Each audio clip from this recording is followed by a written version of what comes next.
Hi everyone, good morning, and my name is Peter Easthazen, and I'm the Partner Service Manager at Spitfire. Thanks for joining us on this IoT webinar. This is the last of our series of 4 webinars as part of our annual Partner Seminar for 2021.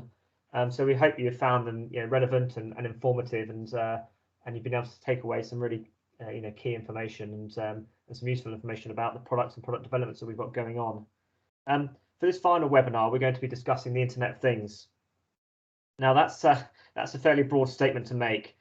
So to try and set the scene a bit better, our objective this morning is to introduce our position on IoT and understand, for you to understand how we intend to provide IoT connectivity in partnership with ultimately our partners. Now we've talked about IoT in the last. We've had this in our agenda in the last 2 seminars. So you're probably thinking, what are they going to tell us that they haven't told us in previous years? Well, for the last 2 years, we've spoken about IoT in the more general terms and really talked about our intention to provide an IoT service. But one of the objectives of this webinar this morning is to try and put a bit more, well, certainly to put a bit more meat on the bone and to show you and to talk through some IoT products that we now have available to you, our partners, and also to give some insights into our roadmap of what's to come with IoT. So firstly, just a bit of housekeeping. The presentation is being recorded, and again we'll be using Slido for the Q&A and polls. So please ask any questions, and we have a poll live already. So dive straight in and answer our first poll. Really, we just want to gain a bit of understanding and as to where everyone is with IoT. A lot of what we're talking about is introducing IoT and products, and it's really important for us to understand where you guys are in IoT, and therefore if we know where you are, we know where we can help. And if you're logging on via the website, use the hashtag IoT to join in. So you'll be hearing from myself at the second half of this presentation, and Andy, our IT Interface Manager, will be kicking us off. So at this stage, I'll pass straight on to Andy, who can take it from here.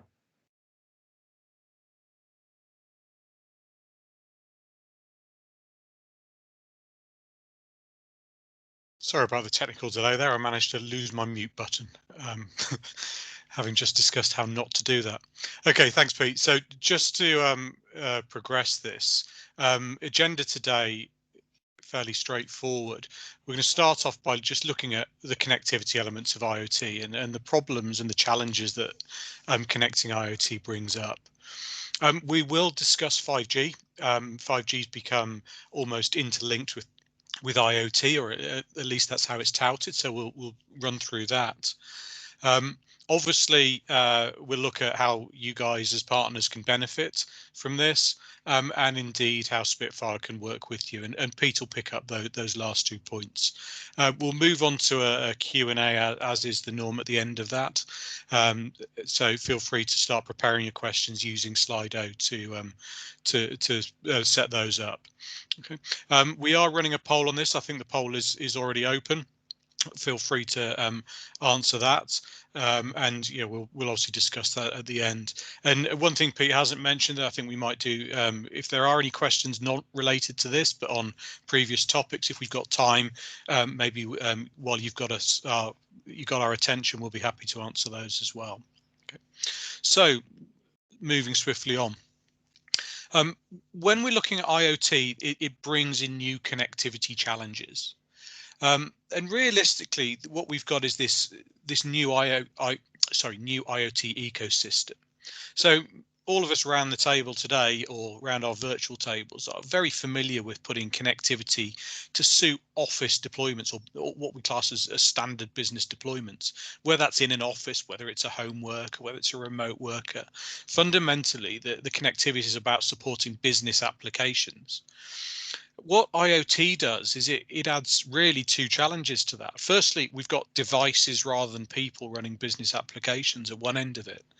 And secondly, those devices, they're so varied in their means. They could be a sensor, they could be effectively a building, they could be a fridge, all sorts of things. And secondly, they're ubiquitous. They're anywhere. So whilst we might control a particular landscape, a particular deployment, we also probably want to deploy these in, geographic dispersed areas, nationally, rather than just within the confines of an office. So device diversity and this ubiquitous nature of IoT really stretches our familiar connectivity. What we've done over the last year or so is really refined this diagram. I think we presented a slightly different version of this at the seminar last year. And what we've tried to do is look at the entirety of the ecosystem of IoT and see, put this from a connectivity perspective. So just to run through this from the start, I'm going to focus on the green lines. Now the green lines are what you'd almost class as traditional connectivity. So these are Ethernet connections, broadband circuits delivered into sites and then potentially backhauled into our core network. So Tom earlier was speaking about MPLS, whether it's MPLS driving this and linking it through to platforms, or whether it's just providing internet connectivity. Effectively, you've got to connect a site with the internet or with the core network. And this is traditional connectivity. Just to emphasize some aspects of that, if you want to keep this as a private infrastructure, private network, you can do that using MPLS, and take that out to your IoT connectivity platforms. So these are platforms, so these are IoT engines within the likes of Google, AWS, Microsoft, who appear to be already leading the market in those areas. And connecting that privately using our Cloud Connect, so this backs off to ExpressRoute, Direct Connection, and Google Connect connections into our network. So you're keeping that network private. As Pete mentioned in the previous session, doing that in a secure environment such as an airport, where you can provide all this diversity of connectivity, or going through to the IoT platform, that's really where you're going. Sorry, Pete, I've jumped the gun on that. You're going to talk about that later. When we're looking beyond that, though, what we're really looking is these 4 quadrants, and these 4 quadrants are all about how you connect the device into that network. So we'll start off with probably the easiest, and we're looking here at fixed devices in fixed locations. So whether that is a production line, building control, machinery, these are all devices that are going to sit on a traditional wired LAN and probably connect via an RJ45 port onto a switch into your local network. Now, clearly they're producing data and they're receiving messages from the IoT platform. So we've still got to connect these all the way through to the IoT platform. That IoT platform may be on site, but obviously if we're expanding this across wide area networks, or that IoT platform is provided by a cloud provider, then it's not going to be on site. So this backhaul connectivity is important. Okay. Taking that to the next level, well, obviously you might not be able to get a wire to every device, or that device might be moving around within your factory like a forklift truck. So we're then bringing Wi-Fi in, and again, traditional Wi-Fi. So what we're really looking at here is very traditional connectivity technology in the bottom half of the matrix. We're not expanding the use case beyond a building. It might be a large building like a factory, but typically, what we're really seeing is that, traditional Wi-Fi and wired networks are fine in these confines. The challenge of IoT is really stretching those confines. So if we move to the top half of the diagram, we can then go, okay, how do I connect the likes of a solar farm and a wind farm, or even a deer farm in this case? How do we look at this where we've still got a confined area, and we want the ability to provide private connectivity, but the geographic area isn't measured in meters, it's in kilometers? It may also be that the sensors that are required are low power. So long range and low power, low maintenance requirements start coming into the equation for these use cases. Then what we're saying is really that, your Wi-Fi standards, your 802.x standards are not going to be suitable. They don't have the range, and really they were designed for business applications or home applications. They're not designed for these kind of telemetry applications that don't need those bandwidths. So things like LoRaWAN and LPWAN, we're investing a lot of time really to understand those and figure out how they work with our networks. But why we're seeing them is realistically, you as partners might find that there's a deployment. There might be someone who's operating a farm or a campus or an airport or something like that, which requires this like extended Wi-Fi style technology. Okay. We actually have some test beds set up ready for that, just to see how that's working on our network and whether there's anything special we need to deploy on our network to facilitate these. We then move into like the last quadrant. Again, we're moving back into areas of familiarity here. And in this case, we've no longer got geographical confines. We've got the ability to go anywhere where there is, let's say, public access coverage. So the mobile networks really come into place. So when we're looking at things like, an embedded sensor, and I'll come on to those in a second, or an intelligent asset, a crate or a package you want to track throughout its journey, or even the vehicle itself like a lorry, they're not going to be in these confined networks. You can't deploy a network that covers the whole of the UK or beyond. So we're then looking into the mobile networks to deliver that. But again, how do we come up with the most suitable data package for those? Tom touched on that earlier. Pete will go on to it a bit more detail. But also, how do we make sure that that traffic then joins into our private network? And this is where our investment is heading. Okay.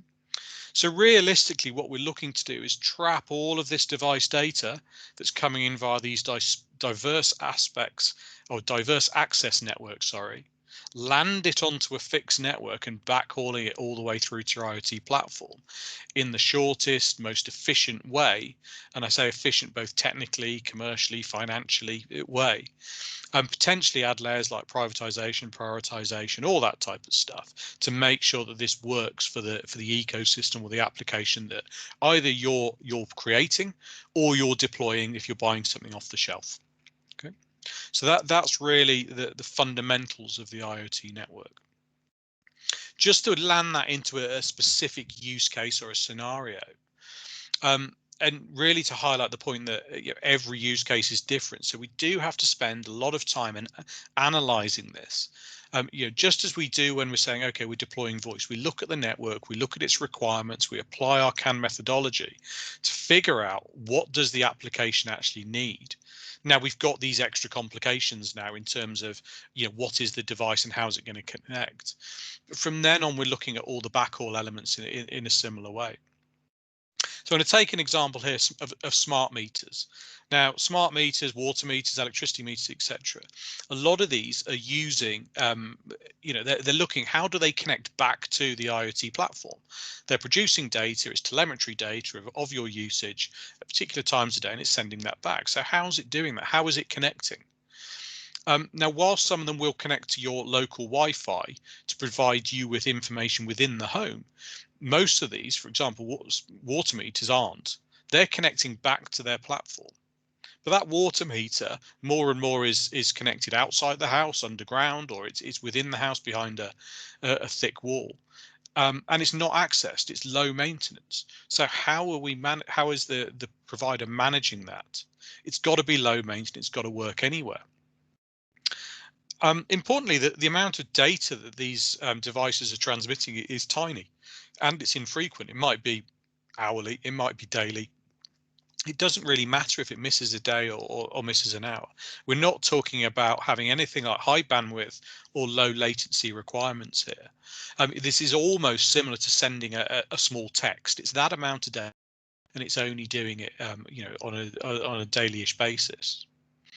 So the type of technology that's typically been chosen for this is 2G mobile. And one of the reasons why it's 2G, not 4G or 5G, is that it's low data. So we're really not worried about taking its time to get there. But more importantly, the 2G network has brilliant coverage. You can get a 2G signal pretty much anywhere in the country without worrying about it. And that includes indoor. So we're not worried about this interference. 2G is less susceptible to physical interference in the way that 4G or 5G are. We might also want to put in extra complications there. So the data that's producing is ultimately will be either transferring via the public internet. So if you want to do that, how do you secure that? Do you actually go, actually, would it be better if that 2G connection and that data is sent via a private network? And that is possible. So these aren't making, let's say, public data calls. These are making private data calls. All possible because that 2G card isn't connecting directly onto one of the normal carrier's public network. It could be tunneling through to a private network. And then ultimately what we've got to do is get that data back to that platform. So how is it doing that? Is it being consolidated onto a backhaul network, or is it going via the public internet?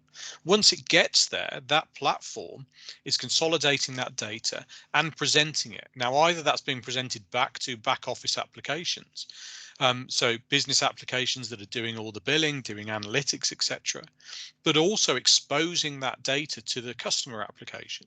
So the customer might have an app or a web portal they can log on to see their real-time usage. Okay. What you're really saying is that that device, A, has to connect back to the platform, and B, that platform then has to be exposed to the internet to do its kind of e-commerce elements. So that platform itself then needs connectivity. Now, if you're deploying that platform in the likes of one of the public cloud offerings, that's all native. But if you're choosing to do that yourself or on your own platform, you've then got to worry about making sure that that platform connectivity, that internet connectivity, is robust and scalable as needed. Last point on there.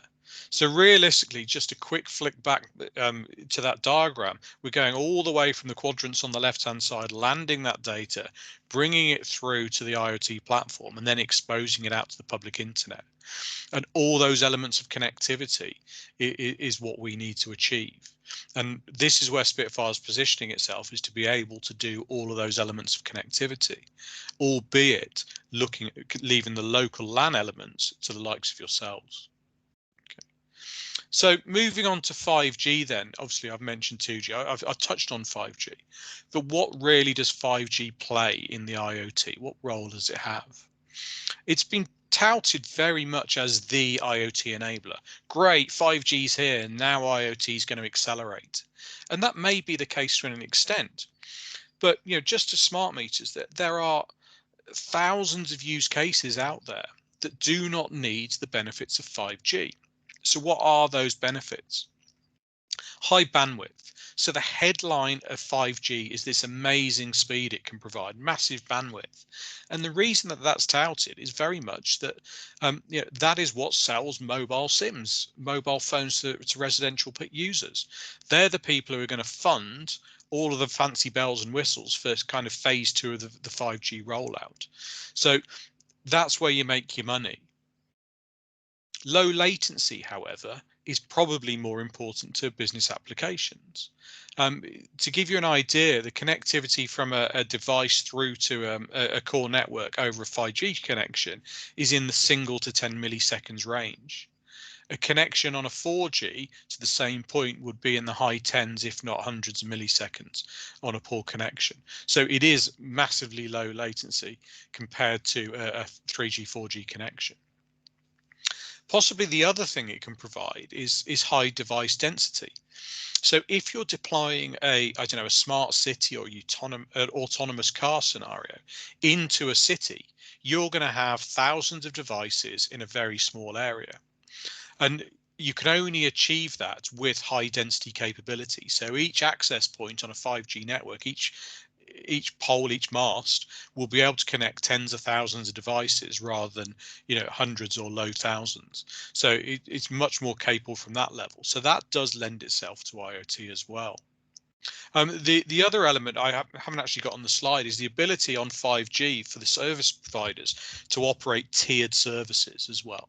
So you are going to see things like emergency service tier, potentially IoT tier, and then you're going to find residential and business tiers on top of that as well. So that segregation will be coming as well. So that may be an enabler. It's not there yet, but it may well be coming. Is, as we do with any business application, look back and determine what are the application needs of the IoT application? What does it specifically need compared to other IoT applications? And therefore, are any of those features offered by 5G suitable? They may or may not be. So that's what we've got to determine. Okay. So just to summarize where 5G sits, it may open some doors. It's quite obvious that will need high bandwidth, and you will definitely benefit from low latency.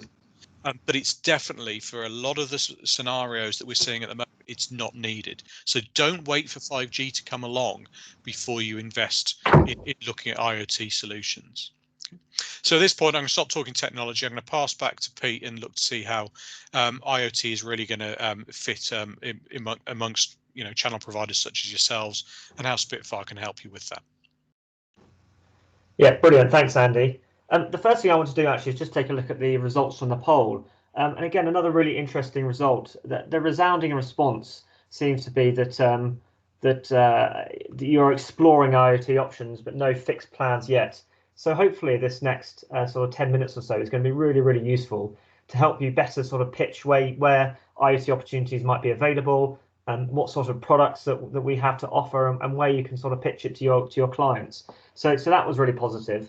And also it is really great to see that a number of partners have got IoT plans in place, and that we're driving this market forward. So that was a really useful poll, and good to see the results there. So what opportunity does IoT present to the channel? Well, you've probably noticed there's been a lot more noise about in the media about IoT in the last sort of few months and year, and that really reinforces the fact that the demand for IoT connectivity is increasing. There's no hiding from this IoT. It's not something to look down the road at anymore. It is here now. The opportunity is here now. And in fact, those of you following Spitfire social media, you would have seen an article we had in the Times recently on IoT connectivity. So if you haven't had a read of that, then please go to our LinkedIn page and have a read. So let's answer the question then. What opportunity does IoT present to the channel? Well, as just mentioned, we're seeing a huge uptake in the IoT market as businesses are looking to implement these smarter ways and more innovative ways of operating businesses. And this is creating a colossal amount of business in the IoT channel. So where do we fit in? Where do you fit in? Well, businesses ultimately will look to you as their IT support on how to implement these products. And when I say these products, I'm referring to smart devices, IoT sensors. And as a Spitfire partner, we want to provide you with a connectivity toolbox so you can meet the demands of the customers. If we don't capitalize on this opportunity, someone else is going to. So the earlier we understand what products are available, how the technology works, then the better we can take advantage of what is an exciting new market. So the key things I'm going to cover in the next 10 minutes, Spitfire's IoT portfolio. So I'm going to look at what products we have available from an IoT perspective, and also give you some insight into what's on the roadmap. Look at a number of use cases so you can start picturing and visualizing where IoT opportunities might be available in your client base. And finally, look at some key points to note when it comes to Spitfire as an IoT provider. So I'm going to come back to this diagram, and I want to break down each quadrant again, but rather than explain the technology that Andy's done, is link this back to you guys as IT support companies. So firstly, as Andy mentioned, the nuts and bolts of this infrastructure is shown in the green, and that is what Spitfire are providing now. And ultimately, traditionally this section in red and the section in dark blue is what you guys are doing already as our partners. You're providing Wi-Fi connectivity underpinned by Spitfire's connectivity, and these wide networks for fixed devices are being sold already. This is already in place. So the additional quadrants, the quadrants in light green and light blue, are really just an additional IoT services. And from our perspective, it's just another way of providing connectivity using the same infrastructure. At the end of the day, Spitfire, we're a connectivity provider, and we're just there is a new way of providing connectivity, and that's how we're looking at IoT. So as just mentioned, traditionally partners, you guys have always come to us and asked us about office connectivity. However, as these requirements are changing, we're seeing this more diverse connectivity required. So what we want to encourage you guys to do is not to draw the line at the office, but to explore these more complex connectivity requirements and ultimately work with Spitfire, work with us to identify the appropriate connectivity for your customers, and let's deliver that to those customers. We're having lots more conversations on this topic, and just to give a couple of examples of recent conversations we've had, we've talked to businesses and IT and partners like yourselves about weigh stations for concrete trucks, or GPS systems, or door entry and door monitoring systems, car washes, factory vehicles, just to name a few. But there's ultimately any scenario where there is a device that cannot be connected via a fixed line, then the mobile connectivity service is required. So what I'm going to do now is just break down each quadrant and look at the actual products and services that we have available. So firstly, let's look at these bottom two here, these traditional ones. And I'm not going to spend too much time on here because we're all very familiar with these services. The first one, this wired network for fixed devices, really more tailored to the office sort of factory scenario. But again, very familiar. Everyone's very familiar with that. And then secondly, Wi-Fi. Of course, everyone's very familiar with Wi-Fi. That's typically being provided by you guys and underpinned by Spitfire connectivity services. So we're all familiar with the products that we have available there. But then if we come into the other two quadrants, firstly, LoRaWAN, LPWAN. Well, this is, as Andy's described, this is basically a Wi-Fi alternative. So it's similar technology, but it's been adapted so it works over low data usage and over longer distances. So you still have a defined area in which LoRaWAN would operate, but the Wi-Fi capabilities or the signal capabilities are fast, allowed to cover far longer distances due to the small amount of power required. So thinking about some user cases for this, well, agriculture, as we've got the red deer tracking over a wide area and feeding back a small amount of data, coastal wind farms, or maybe some sort of devices in a mountain or something like that, where devices can be left to transmit small amounts of data with very little maintenance. So that's sort of how LoRaWAN works. And in terms of what Spitfire have from a LoRaWAN perspective, well, right now we are researching the LoRaWAN technology. So we have a lab set up, and we're researching, we're trialing LoRaWAN, and ultimately we're working on how to best commercialize it as a product. So at this stage, we don't actually have a LoRaWAN solution to sell, but we are working to it, and we're very interested in if you have a LoRaWAN solution, then we'd be very interested to discuss that with you and understand what requirements you would need from a LoRaWAN provider. It's worth just noting that I've dismantled this 4-quadrant diagram, but if you remember back to the original diagram, the way LoRaWAN works is that the Wi-Fi signal is coming back to a gateway, and that gateway is being fed by connectivity, and Ethernet connectivity or whatever it is. And so that element we can provide at the moment. So we can provide the gateway back to the Spitfire's core network, but what we don't have at this moment is the full end-to-end LoRaWAN solution. Oh, and then onto mobile data. So really for mobile data, this is where we've seen the most sort of development and growth in the last 12 months. So as you already know, we have a mobile data product. We launched that with you at the seminar last year, but we've updated this portfolio, and I want to go through a few of the updates, but I also want to talk about a new product we have, which is our mobile IoT. So just to cover off a bit of mobile data, and you would have heard some of this in the presentation earlier, so I'll try not to repeat too much. But ultimately, mobile data is a fixed line alternative to connectivity. So when it comes to mobile broadband, generally suitable for these high data packages, available with a dynamic IP only, and can be sold both SIM only and with a Spitfire managed router. The data packages available, or data packages start from 100 meg. And typically user cases for this will be CCTV cameras, digital billboards, and maybe some home worker scenarios. The bands available, 2G through to 5G. It's worth noting here that we can provide a managed router from 2G through to 4G. 5G right now is a SIM-only service. However, we are trialing and researching and working on 5G routers. So hopefully we'll be able to provide a 5G managed router soon. And as mentioned earlier, providers on here are EE, Vodafone, and O2. And then onto mobile Ethernet. So the key difference between mobile Ethernet and mobile broadband is that with mobile Ethernet, the data traffic is coming back to Spitfire's core network. And the way we do that is we're providing a managed router, a Teltonica managed router, which must be provided when we're selling a mobile Ethernet circuit.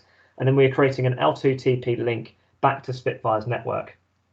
Now, what that means is that typical user cases for a mobile Ethernet product will be where OnNet services are required, because now bringing that traffic back to our network allows us to offer OnNet services such as MPLS, Files as a Service, or Cloud Connect. So businesses, again, home workers, where they need to connect through it via an MPLS, or maybe a temporary fiber Ethernet circuit or a backup to a fiber Ethernet circuit would be typical use cases on mobile Ethernet. The data packages start from 8 gig, and then 2G through to 4G again with a 5G services available as SIM only. And as mentioned earlier, we now have the outdoor router enclosure with an extended antenna as well.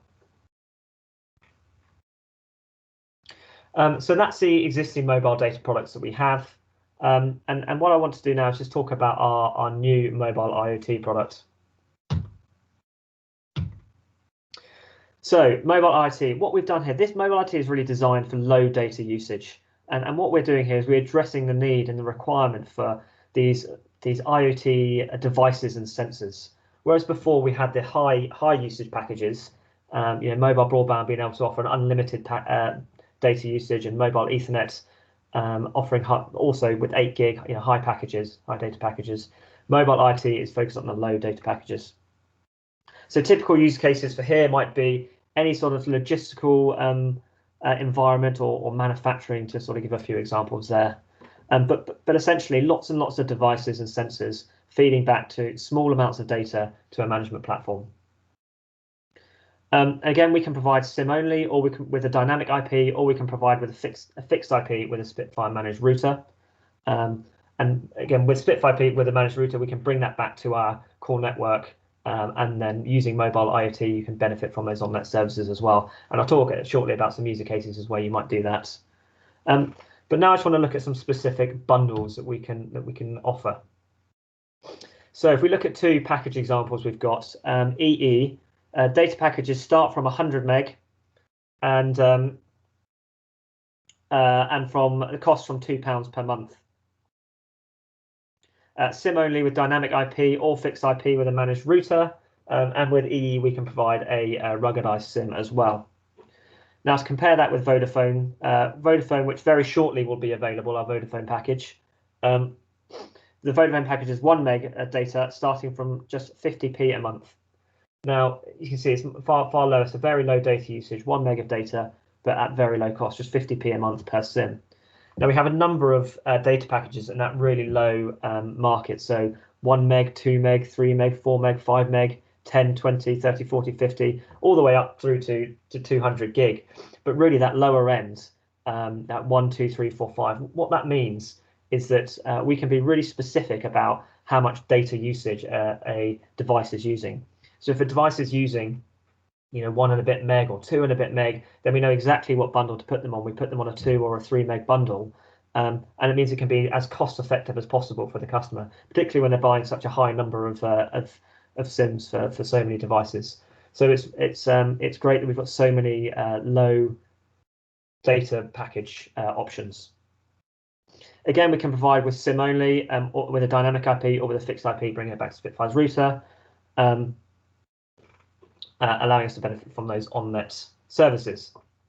So that's our mobile IoT product. So hopefully that kind of gives you a better picture now of our mobile data and mobile broadband and mobile Ethernet and the differences between those two products, and then the mobile IoT and where that fits into it. This is a more IoT focused data service, connectivity service, and at that pricing, this is really competitive pricing. So at that pricing, hopefully we can encourage businesses to look at these IoT opportunities. And then to talk a bit about the roadmap. So what do we have coming soon? I mean, look, we are at heart, we are a connectivity provider, and we're looking to provide connectivity solutions to every IoT scenario. So there's more to come from Spitfire as the IoT market grows, and ultimately we will continue to strengthen our proposition as we have done over the last 20 years with voice and connectivity services. So to give you an idea of what's coming reasonably soon, narrowband IoT is coming soon. If you have any opportunities for narrowband IoT, please discuss them with us, any immediate opportunities, and we will see where we can work with you on those. Other items on the roadmap, international roaming, ideal for international freight. So it just opens up that another market for you there with international freight. So hopefully, yeah, that's on the roadmap. And as well, self-administered portals.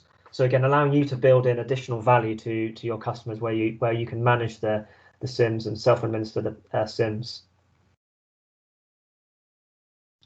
And we expect to see more and more IoT opportunities coming over the months.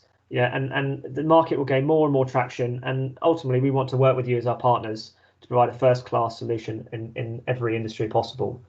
The drive of IoT, that our partnership with you is it's a really important part of the success of our IoT. So we really value the partnership that we have with you as our partners, and we want to work with you as much as possible in this market. Okay, so moving on now to the right-hand side of the diagram. So we've talked about the mobile data packages, the mobile IoT SIMs, and now I just want to talk briefly about the right-hand side of the diagram, which is Spitfire's OnNet services. And this is really where we can sort of separate Spitfire out from other IoT SIM providers. And with our history and connectivity, we have this infrastructure in place, so it's an added benefit that we can offer. What this means, it means basically it allows us to provide a private ecosystem for data traffic. And the data does not need to traverse the public internet. It all comes back through Spitfire's core network. So the three key elements of this core network is the internet breakout, the firewall as a service, and the Cloud Connect. Now, as the data comes back to Spitfire's core network, you have the consolidation of internet breakout and the firewall as a service sitting there in between the internet and the core network. And that just allows better security, better management and control, all from a single portal with our firewall as a service. And you saw some of those screenshots of the portal earlier. But when looking at it from an IoT perspective, again, it just gives you that added control. And then, of course, the Cloud Connect, which gives you the direct interconnect to IoT platforms. So again, keeping that data secure and off the public internet. So where might what scenario in a business might need something like this? Well, Andy touched on this earlier, but let's look at a smart airport. So every single device, every vehicle, every door entry system, every building management system, all needs access to some sort of connectivity, and it's all in a highly secure environment. So all the data needs to be kept off the public internet. Now, how we would do that? Well, we would deploy Spitfire IoT data SIMs across the airport. Now, whether that is a combination of mobile data, mobile IoT, down the line LoRaWAN, and wired connectivity as well. We can bring all those four quadrants into a single ecosystem and deliver that back to Spitfire's core network, back to an IoT platform, with the data not traversing any of the public internet. So there are lots of scenarios. Any scenarios where data is particularly sensitive. So maybe a hospital or anything like that, any security sensitive business, where thousands of devices need to be put in these environments to make sure they're secure. So that kind of gives us a differentiator from Spitfire services, and where our history of connectivity and the history of us and building our core network is going to add a real benefit to you as our partners. It's just an add-on to your toolbox. So Spitfire as your IoT service provider. So I'm sort of continuing on from my conversation just there, but firstly, product availability. So hopefully I've made it quite clear that it is not a one size fits all. IoT can be delivered in many different scenarios, different types of businesses, and in different environments. LoRaWAN, mobile data, mobile IoT. So having all these, and of course the OnNet services. So having all these features available on Spitfire's core network, gives you a one-stop shop for an IoT products. And then interconnectivity, that ability to connect devices direct to the platform without using the public internet. So having this private MPLS network via our OnNet services and avoiding VPNs over the public internet. And then finally, our knowledge and skills.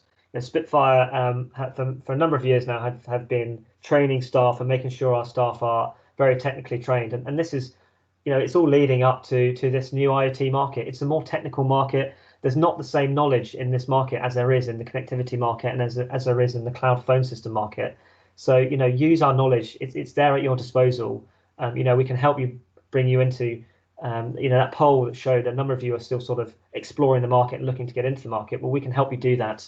We have the skills and knowledge to do that. So again, another benefit of Spitfire as your IoT provider. So just a couple of takeaway points then. The IoT market is here. It's not, as I said at the start, it's not something that we need to look down the road at. It is here now. And you have these services in your toolbox now. Spitfire Partners, it's there available to you. So, talk to your customers, work with us. We will help you, market this to your customers and however you want to do it. But, we want to work with you as much as possible in this market. 5G is not the only driver for IoT. As Andy said, there are a number of great benefits to 5G and a number of technologies and scenarios such as driverless cars that does require 5G, and we're not going to have those scenarios without 5G. But IoT is a lot bigger than 5G. The LoRaWAN services, the 2G, 3G, 4G, all these scenarios where you need to provide some sort of connectivity to a device that doesn't have a wired connection is an IoT scenario, and that's where we want to look at that area of the market as well. And finally, there's more to IoT connectivity than providing the SIM. So as my last slide, I talked about Spitfire's additional services, the benefits that we can provide with our history of connectivity and our core network in place. We can offer more than just a SIM. So hopefully then, that's it for us on IoT. Hopefully that's given you a better picture of where we stand with IoT, what products we have available with IoT, and our roadmap for IoT as well. So at this point, I think I will move on to questions. And we have a look and see what we've got. Right, we do have a question, Justin. Mobile data pricing, data capping. If the sensor needs to send more data, will it stop putting IoT, GPS 4G bicycle tracker? That's what it would be next day in London. Real world case example. Do you want to take the first part of that, Pete?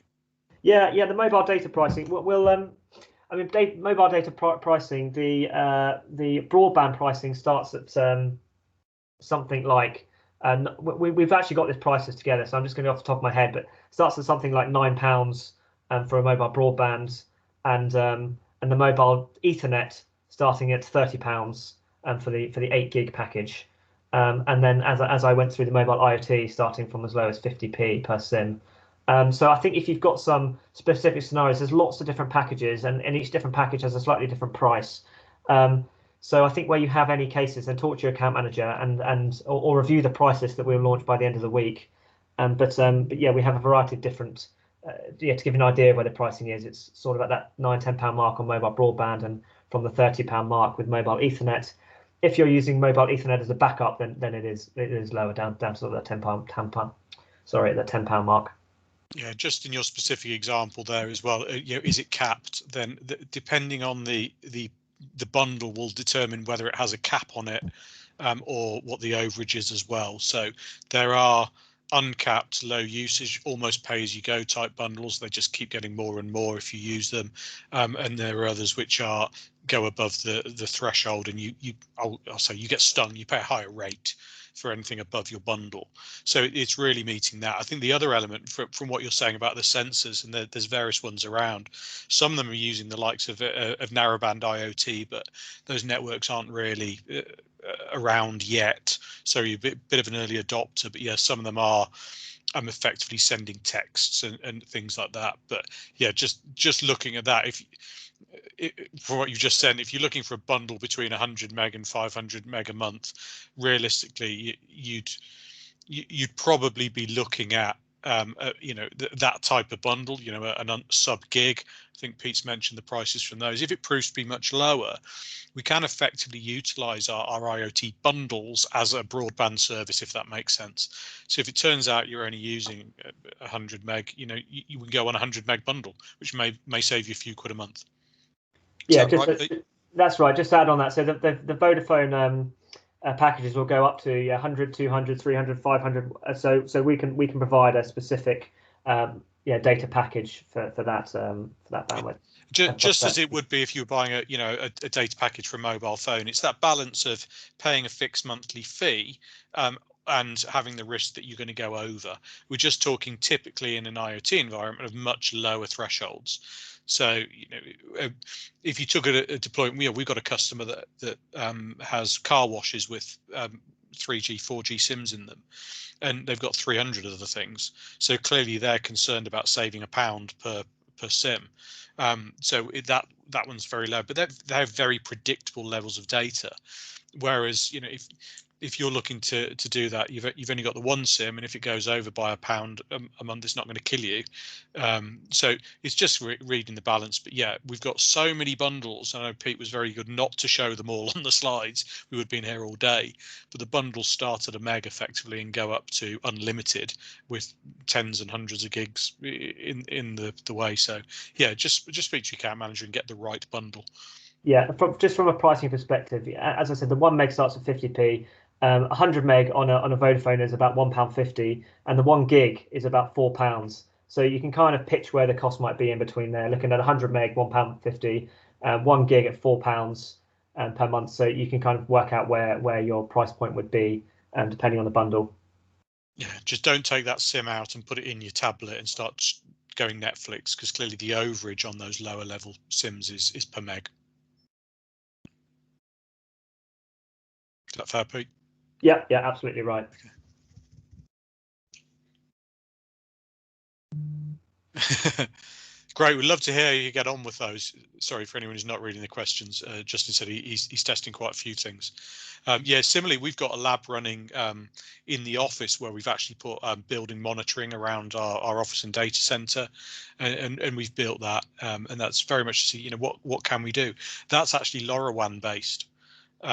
So really for us to understand the true setups of LoRaWAN, and we've actually taken one of the IoT platforms, I think it's AWS, and applied a LoRaWAN engine over the top of that. So we're seeing live sensor data, and this is all through off the shelf shareware-ish or low level cost technologies. So if you've got an example out there that might be let's say can be commercialized, and you just need help with the connectivity, and it's what we're trying to do is build this toolbox of connectivity products, but also a knowledge base where we can come and say to you, yeah, well, have you thought about this? Have you thought about that?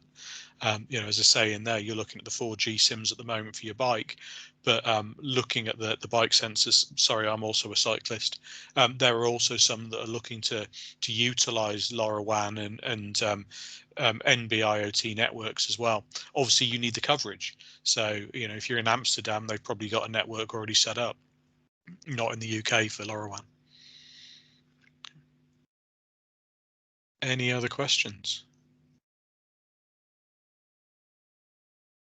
I think we get early lunch, Pete. Yeah, I don't think we've got anything else coming through. Unless anyone's got any questions for any previous presentations or generic Spitfire ones while we're here.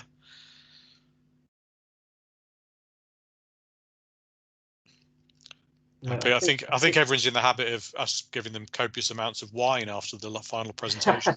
It's not happening today, folks. Sorry. Yeah, yeah. Sorry, we can't do that. But no, I think it looks like we're done. I mean, if you've got any questions, or if any questions come to mind after this webinar, then yeah, Alex, exactly that. Where's the alcohol? Sorry, up to you this year. BYO. Is there any wine? Laithwaites, Naked Wines, all good suppliers. So yeah, any other questions that pop up, please do speak to Ask and Ask. And look, thank you all for attending the webinars over the last 2 days. We hope it's been informative. And it's gutting that we can't all see each other face to face and have a wine and a beer. But we will we absolutely, when the restrictions are out the way, and we'll look to have an event or to get everyone together again. So that's it for us, really. Thanks everyone for attending.